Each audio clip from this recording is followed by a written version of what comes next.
Madame la présidente de la Cour suprême du Rwanda, Monsieur le vice-premier ministre et ministre des Affaires étrangères du Cambodge, Monsieur le ministre des Affaires étrangères et de la coopération internationale du Rwanda, Madame la ministre déléguée de la France, présidente de la conférence ministérielle, chère Éléonore, Mesdames, Messieurs à la tête des institutions francophones de la Charte, Madame la déléguée générale de l'Assemblée parlementaire de la francophonie, Madame l'administratrice, chère Caroline, distingués invités et participants.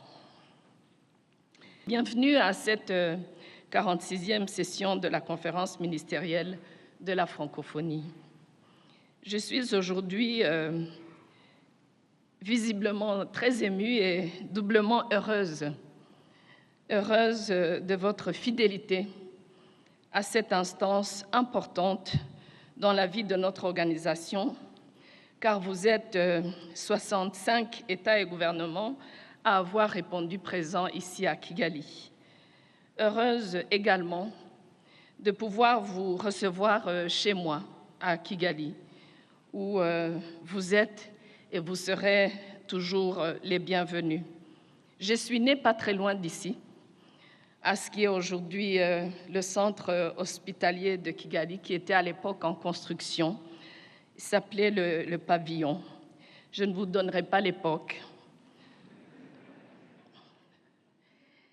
Et je suis donc une fille du pays. Pour la première fois, le Rwanda, membre fondateur de l'OIF, pour la première fois en 55 ans, ce pays accueille une de nos hautes instances, marquant ainsi son engagement au service de la francophonie. Je remercie donc les autorités rwandaises pour la générosité de leur accueil et la qualité de l'organisation, l'excellente collaboration avec les équipes de l'OIF depuis plusieurs mois. Monsieur le ministre, merci beaucoup. Mesdames et messieurs, depuis la dernière CMF tenue à Paris, la ministre l'a évoqué tout à l'heure, le 3 octobre 2024, notre organisation a poursuivi sa trajectoire dynamique pour rester pertinente face à l'imprévisibilité et au caractère inédit des turbulences qui secouent le monde aujourd'hui. On reproche, et pas totalement à tort, au système multilatéral dont l'OIF fait partie, son impuissance face aux crises internationales majeures, sa déconnexion du terrain et son incapacité à contribuer à la pacification du monde. Ce modèle de coopération internationale, désormais à bout de souffle, fait place à une architecture mondiale que l'on n'arrive pas encore à définir. Et c'est pourquoi vous serez amenés, Mesdames, Messieurs les ministres, à débattre en huis clos demain matin du thème suivant: quelles ambitions pour l'OIF dans la recomposition du paysage international? Et je vous écouterai attentivement. Mesdames et Messieurs les ministres, cette CMF, encore plus que celles qui l'ont précédée, advient sur fond de tensions politiques au sein de notre espace francophone, comme ailleurs. Des élections contestées et sources de violence, des manifestations importantes, des mécontentements populaires, des difficultés politiques notoires, ici et là, dans l'espace francophone. Soyons lucides, la contribution de l'OIF à la résolution de ces crises multiformes reste modeste, car nous sommes, nous, l'Organisation internationale de la francophonie, tributaires des politiques souveraines de chacun d'entre vous, de vos États et gouvernements. Et malgré ces limites, dont je suis bien consciente, et malgré le désordre international, la francophonie, enrichie de la diversité de ses membres, de sa capacité d'adaptation, de l'adéquation de ses mandats aux défis globaux, ainsi que de sa posture d'équilibre et de solidarité, d'écoute, est quand même parvenu à produire quelques résultats concrets et positifs. Ainsi, nos indicateurs sont en partie au vert, sans doute grâce à la capacité d'adaptation de notre organisation, mais également grâce au conseil de nos États et gouvernements. Laissez-moi vous donner juste quelques exemples de ce que nous avons pu faire. Je citerai d'abord le travail de fond que nous effectuons pour accompagner la préparation des élections dans les États où nous sommes sollicités. Ainsi, depuis notre dernière CMF à Paris, nous avons mené des missions électorales aux Comores, au Gabon, en Guinée, en Moldavie, aux Seychelles, au Cameroun et tout récemment en Côte d'Ivoire. Nous menons aussi une action de sensibilisation impactante en matière de lutte contre la désinformation auprès des populations, notamment au Liban, en Moldavie encore et en République centrafricaine. En termes d'influence sur la scène internationale, l'OIF a joué un rôle déterminant dans le positionnement de candidats francophones qualifiés à la tête d'organisations internationales influentes. Par exemple, notre implication s'est illustrée pour l'Union africaine, la Banque africaine de développement et plus récemment pour l'UNESCO, des francophones de grande qualité à la tête d'institutions internationales. Notre veille sur la langue française se poursuit avec rigueur grâce à l'expertise de notre observatoire de la langue française basé à Québec au sein de notre représentation diplomatique. Pour illustrer notre activité programmatique, je citerai la mobilité des enseignants que la ministre a mentionné tout à l'heure, soutenue fortement par la France, qui contribue à un apprentissage de qualité du français dans 3 et bientôt 4 pays de l'espace francophone. Et j'ai le grand plaisir de saluer ici même dans cette salle la 3e promotion d'enseignants de français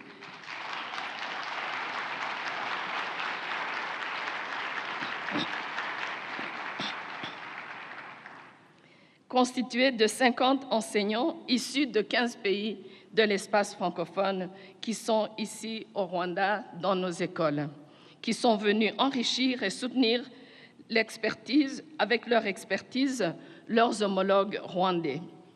D'autres sont allés au Ghana, aux Seychelles et bientôt, Monsieur le vice-premier ministre, au Cambodge. Enfin, je ne peux pas ne pas mentionner l'essor pris par la francophonie économique, notamment à travers nos missions économiques et commerciales, dont la dernière édition au Bénin fut particulièrement fructueuse, avec la signature de plusieurs contrats, dont l'un s'est chiffré, et j'en suis très fière, à 30 millions d'euros au mois de juin dernier. Mesdames et messieurs les ministres, vous le voyez, nous avons quelques raisons de nous réjouir. J'en viens maintenant au thème de cette CMF. 30 ans après la conférence de Beijing, la contribution des femmes dans l'espace francophone. Avons-nous vraiment pris conscience du rôle majeur que les femmes doivent jouer comme artisanes de la cohésion sociale et du vivre ensemble? Mon pays, le Rwanda, Madame la présidente de la Cour suprême l'a illustré, mon pays en sait quelque chose. Je dois ici vous faire un aveu, chaque fois que je porte le plaidoyer pour la cause des femmes, je suis stupéfaite par notre manque de clairvoyance. Ne savons-nous pas parfaitement, au-delà des discours, que le monde ne peut fonctionner sans une prise en compte pleine et juste de la moitié de sa population? Et permettez-moi d'ajouter qu'il s'agit peut-être de la meilleure moitié.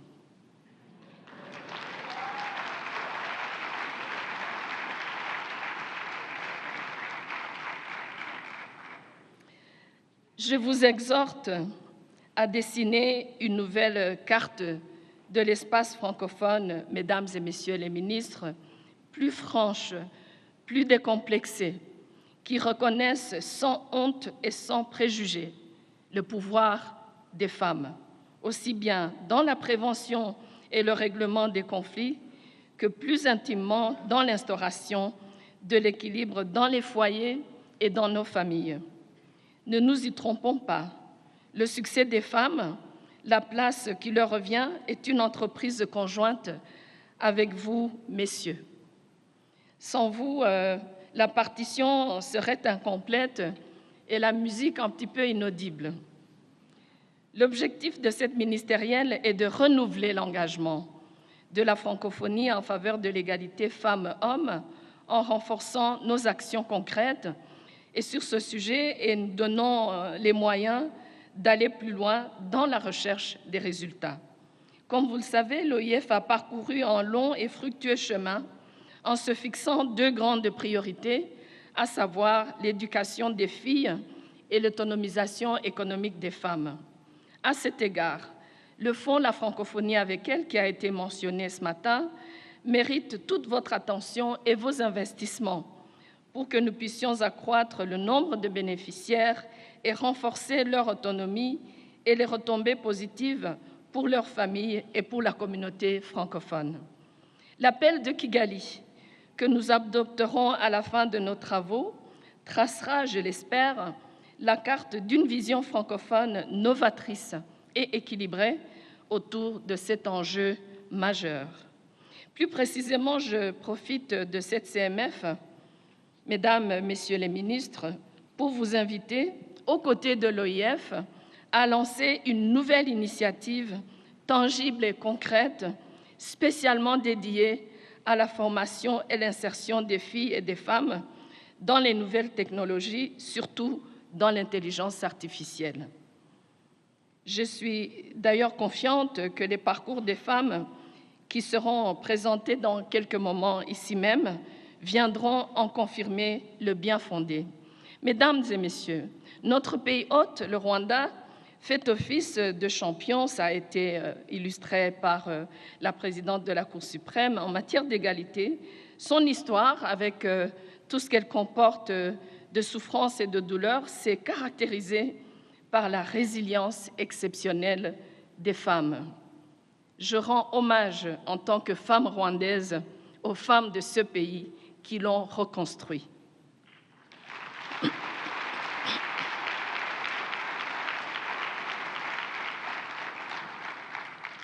Aujourd'hui, je ne peux pas m'empêcher de donner quelques statistiques.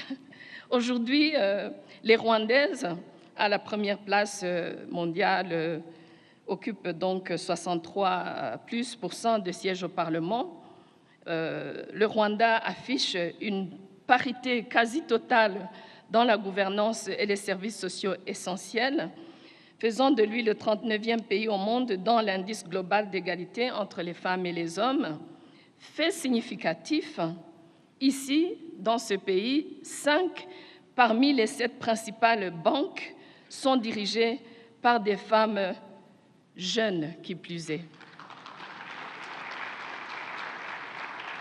Enfin, plus jeunes que moi.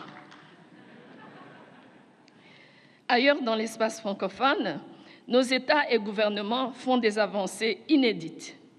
Je félicite à titre d'exemple les pays de l'Asie-Pacifique membres de notre organisation qui présentent un taux d'achèvement scolaire remarquable pour les filles à plus de 90%. Le Vietnam est précisément à un taux de 98% de filles qui achèvent le cycle d'enseignement au primaire et 87% au secondaire.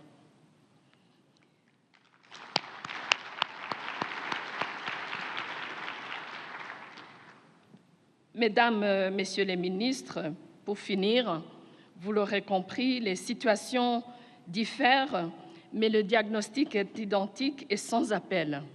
La femme est incontournable dans la transformation positive de nos sociétés. C'est pourquoi je remercie une fois encore notre pays, Monsieur le ministre, d'avoir choisi ce thème et nous souhaite à nous tous une fructueuse conférence ministérielle. Je vous remercie pour votre attention.